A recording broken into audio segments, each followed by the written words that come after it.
Pop goes the diesel. City of Truro's visit made Duck very proud of being Great Western. He talked endlessly about it, but he worked hard too.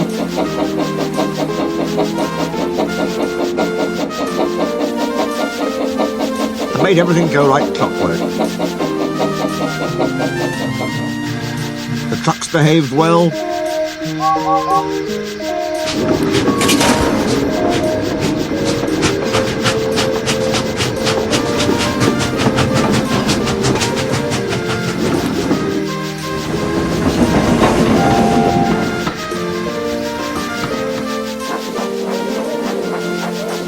The coaches were ready on time.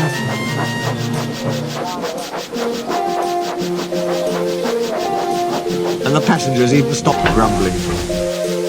But the engines didn't like having to bustle about.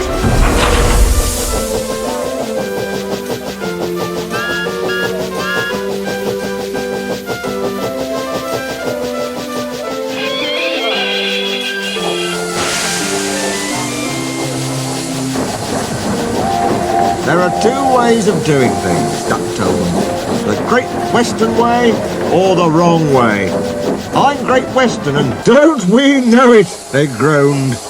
They were glad when a visitor came.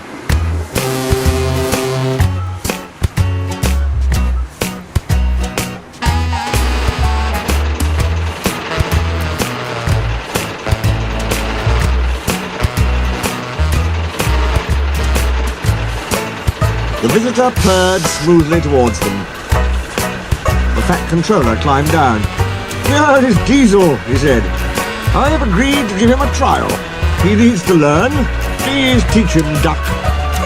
"Good morning," purred Diesel in an oily voice. "Pleased to meet you, Duck. Is that James? And Henry? And Gordon, too. I am delighted to meet such famous engines." The silly engines were flattered. "He has very good manners," they murmured. Oh, we are pleased to have him in our yard." Duck had his doubts. "Come on," he said shortly. "Oh, yes," said Diesel. "The yard, of course. Excuse me, engines," and he purred after Duck.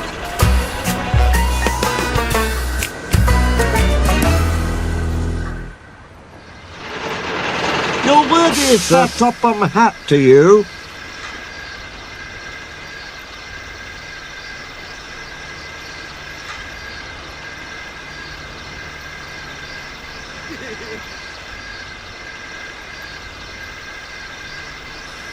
Diesel looked hurt. "You're worthy, Sir Topham Hatt. Thinks I need to learn. He is mistaken. We Diesels don't need to learn. We know everything. We come to a yard and improve it. We are revolutionary."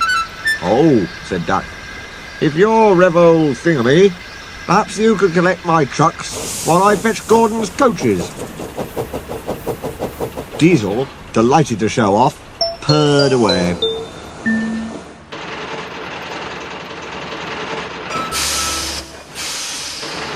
With much banging and clashing, he collected a row of trucks.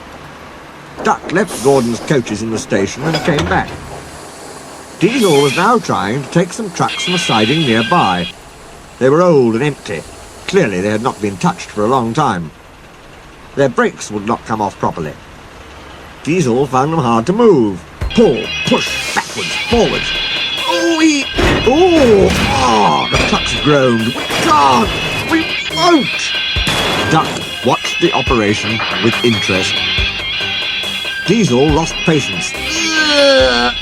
He roared and gave a great heave. The trucks jerked forward. They screamed. "We can't! We won't!" Some of their brakes broke, and the gear hanging down bumped on the rails and sleepers. "We can't! We won't!" Their trailing brakes caught in the points and locked themselves solid. Roared Diesel. A rusted coupling broke, and he shot forward suddenly by himself.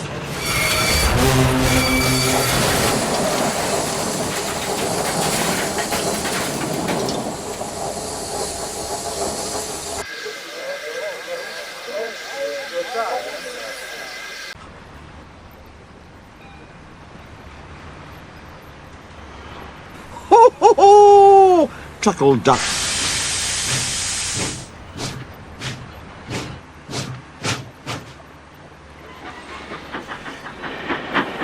Duck ran quietly round. Thank you for arranging these, Diesel, he said. I must go now. Don't you want this lot? No, thank you. Diesel gulped. And I've taken all this trouble? He almost shrieked. Why didn't you tell me? You never asked me. Besides, said Duck innocently, you were having such fun being Revel, whatever it was you said. Goodbye.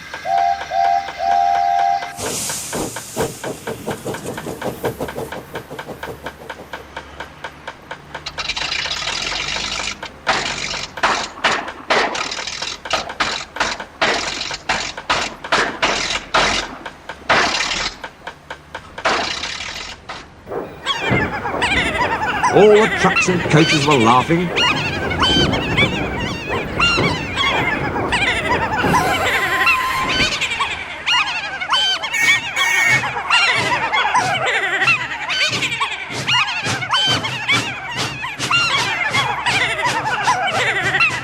Presently he heard them singing. Their song grew louder and louder, and soon it echoed through the yard. So waiting in the yard, tackling them with Diesel. Show the world what I can do. Gaily boasted Diesel. In and out he drifts about, like a big black Diesel. When he goes around his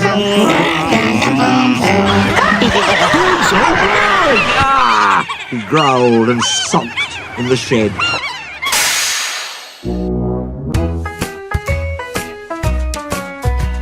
He's full of surprises, just like he'll always be.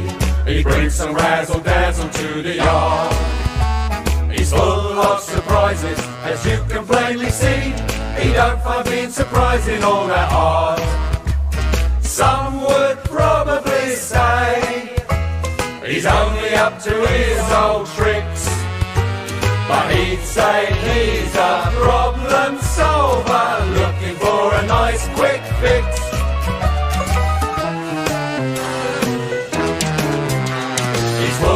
Surprises, just like he'll always be. He brings some razzle-dazzle to the row. He's full of surprises, as you can plainly see. He's trusting his surprises to prevail. He hopes his time being surprising doesn't fail. They used to call him devious, because he had a bit of previous. But please, you must believe us, he's not that bad. Well, maybe just a tad.